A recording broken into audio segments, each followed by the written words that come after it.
nagluto na naman po tayo ng pork adobo.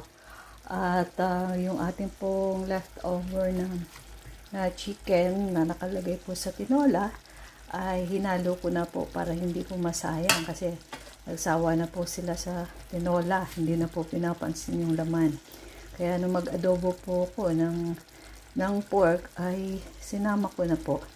Lagyan nyo po ng kaunting sili, pulaman po. Meron po kayo sili dyan.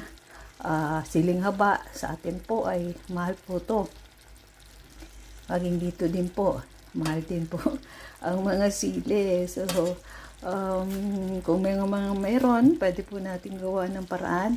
Tayo po ng mga Pilipino ay hindi po tayo nagtatapon. Magagaling po ang mga Pilipino sa pagkumpuni ng mga uulamin, no? Lalo na po, pwede pa naman, hindi naman po expired at hindi naman po bulok. So, ayun po, yung gawin po natin upang tayo po ay makatipid. Konti lang po to. Yung iba ay nilagay po natin sa rep, yung fresh pa po.